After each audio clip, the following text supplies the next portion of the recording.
नमस्कार दोस्तों, आज के वीडियो में आप सभी लोग का स्वागत है। आज का वीडियो का पूरा टॉपिक मेरा एआई के ऊपर रहने वाला है। इस वीडियो में हम आपको बताऊंगा कि एआई का शुरुआत कैसे हुआ, क्या वजह था कि जिससे एआई का तरक्की इतना तेज़ी से हुआ। साथ ही साथ आपको बताऊंगा कि एआई का क्रेज लोगों के बीच में कितना तेज़ी से फैला। इसके अलावा हम लोग बात करेंगे कि दुनिया का कौन सा ऐसा कंपनी है जो कि एआई में पेटेंट कराने के मामले में सबसे आगे है। साथ ही साथ हम लोग बात करेंगे कि कौन सा देश एआई पेटेंट के मामले में सबसे आगे है और अपने इंडिया का क्या स्थान है। तो इन्हीं सब बातों को जानने के लिए आप हमारे साथ वीडियो के अंत तक बने रहें। तो चलिए वीडियो स्टार्ट करते हैं। जनरेटिव आर्टिफिशियल इंटेलिजेंस, जिसे शॉर्ट में हम लोग एआई कहते हैं, एआई तेजी से तरक्की कर रहा है। यह एक अत्याधुनिक तकनीकी है जो आने वाले समय में अर्थव्यवस्था, समाज और सांस्कृतिक हर क्षेत्र में बहुत सारे परिवर्तन करने का क्षमता रखता है और बहुत सारे परिवर्तन कर भी रहा है। आजकल के जनरेटिव एआई सिर्फ टेक्स्ट को ही नहीं बना सकते, बल्कि इन्हें जिस तरह का डेटा देकर इन्हें ट्रेन किया गया है उसके आधार पर ये फोटो, म्यूजिक, यहाँ तक कि कंप्यूटर कोड भी बना सकते हैं। हाल में ही वर्ल्ड इंटेलेक्चुअल प्रॉपर्टी ऑर्गेनाइजेशन ने जनरेटिव एआई के ऊपर एक रिपोर्ट जारी किया है। यह रिपोर्ट पेटेंट और रिसर्च के आंकड़ों को अध्ययन पर आधारित है और इस रिपोर्ट से पता चलता है कि जनरेटिव एआई के लिए दुनिया भर में कितने देशों ने पेटेंट दायर किए हैं। और एक तरह से कहें तो ये जो रिपोर्ट है ना, पूरा जनरेटिव एआई के लिए दुनिया में हो रहे आविष्कारों का एक तरह का एक्सरे है। यानी इस रिपोर्ट से हमें बहुत तरह के जानकारी एआई के बारे में पता चलता है। वैसे इस रिपोर्ट का पीडीएफ का लिंक आपको डिस्क्रिप्शन बॉक्स में दे दिया हूँ, आप चाहे तो इसे देख सकते हैं। दोस्तों, पिछले 2-3 सालों में एआई का उपयोग काफ़ी बढ़ गया है। लोग बहुत ज़्यादा एआई का इस्तेमाल करने लगे हैं। हर क्षेत्र में आजकल एआई का इस्तेमाल किया जा रहा है। हम लोग को लगता है कि पिछले 2-3 साल में ही एआई का इस्तेमाल काफ़ी बढ़ा है, लेकिन ऐसी बात नहीं है। आप जानकर हैरान रह जाएंगे कि एआई रिसर्च काफ़ी समय पहले से चली आ रही है। इसकी शुरुआत 1960 के दशक से ही हो रही थी। उस समय मीट के एक प्रोफेसर हुआ करते थे जिनका नाम था जोसेफ बिजेनबाम। इन्होंने ही एलिजा नाम का पहला चैटबॉट बनाया था, लेकिन उस समय का चैटबॉट किसी से बातचीत नहीं कर सकता था। उनके पास पहले से लिखे हुए जवाब होते थे और वे उन्हीं के आधार पर लोगों के सवालों का जवाब देते थे।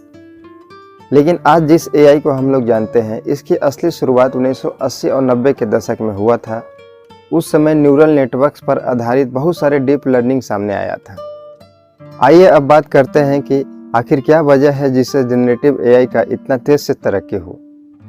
पिछले कुछ सालों में जो जनरेटिव एआई का तरक्की का रफ्तार पकड़ा है, इसका मुख्य 3 वजह है। पहली वजह है आजकल के ताकतवर कंप्यूटर। आजकल कंप्यूटर इतने ज़्यादा ताकतवर हो गए हैं कि बड़े से बड़े मुश्किल कैलकुलेशन को बड़े ही आसानी से कर सकते हैं। जनरेटिव एआई के तरक्की में अगर दूसरी कारण देखें तो वो है डेटा की उपलब्धता। जनरेटिव एआई को सिखाने के लिए बड़ी मात्रा में डेटा की ज़रूरत होती है। आजकल इस तरह का डेटा सेट आसानी से उपलब्ध हो गए हैं, जिससे एआई को सिखाने में काफ़ी मदद मिलती है। एआई की तरक्की की तीसरी सबसे बड़ी वजह है नए एल्गोरिदम का विकास करना। बात ऐसी है कि आर्टिफिशियल इंटेलिजेंस और मशीन लर्निंग के क्षेत्र में एल्गोरिदम काफ़ी बेहतर हो गए हैं। इन नए एल्गोरिदम की मदद से जटिल एआई मॉडल बनाना आजकल संभव हो पाया है। इसी वजह से जनरेटिव एआई अब अलग क्षेत्रों में मुश्किल एप्लीकेशन बनाने में भी सक्षम हो गया है। इसके अलावा अगर हम देखें तो खास तौर पे लार्ज लैंग्वेज मॉडल में ट्रांसफॉर्मर आर्किटेक्चर जैसे तकनीकों का जो 2017 में विकास हुआ, उससे भी एआई को आगे बढ़ने में काफ़ी मदद मिला। आइए अब बात करते हैं कितना तेजी से बढ़ रहा है एआई का क्रेज। एआई का क्रेज लोगों में कितना ज़्यादा बढ़ रहा है, इसके लिए आइए आपको हम एक डाटा दिखाते हैं। साल 2014 की अगर बात करें तो उस समय सिर्फ 733 लोगों ने ही जनरेटिव एआई के आविष्कारों के लिए पेटेंट करवाए थे।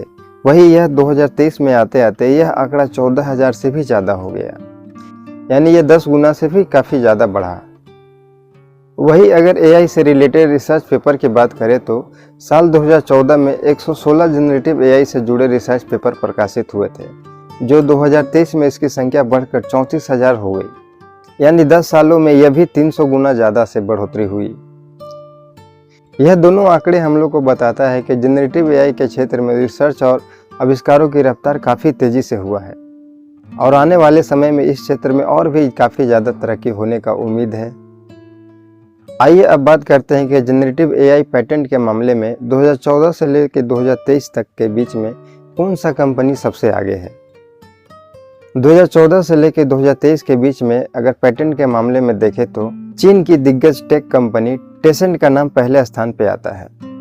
यह कंपनी 2074 पेटेंट के साथ नंबर 1 पर है। अगर दूसरी नंबर पर देखें तो वह भी कंपनी चीन का ही एक बीमा कंपनी है जिसका नाम पिंग एंड इंश्योरेंस ग्रुप है। यह 1564 पेटेंट के साथ दूसरे नंबर पर है। चीन की एक सर्च इंजन कंपनी वाइडू 1236 पेटेंट के साथ तीसरे नंबर पर बनी हुई है। चौथी नंबर की बात करें तो यह अमेरिका की टेक कंपनी IBM आती है। यह 601 पेटेंट के साथ चौथे नंबर पर है। और पांचवें नंबर की बात करें तो चीन के ही अलीबाबा ग्रुप का नाम आता है जो 571 पेटेंट के साथ पांचवें नंबर पर बनी हुई है। ये तो हुई कंपनी की बात। अब बात करते हैं कि AI के मामले में कौन सा देश सबसे आगे चल रहा है। जैसे कि हम लोग देखें कि टॉप 5 कंपनी में 4 कंपनी चाइना की है जो पेटेंट के मामले में अपना नाम रखती है, तो स्वाभाविक सी बात है कि चीन ही इस क्षेत्र में आगे होगा। साल 2014 से 2023 के बीच में चीन की कंपनी ने जनरेटिव AI से जुड़े लगभग 38,000 से भी ज़्यादा पेटेंट फाइल किए हैं। यह किसी भी दूसरे देश से काफ़ी ज़्यादा है। 2014 से 2023 के बीच में देखें तो कुल पेटेंट में चीन का हिस्सेदारी करीब 70% रहा है।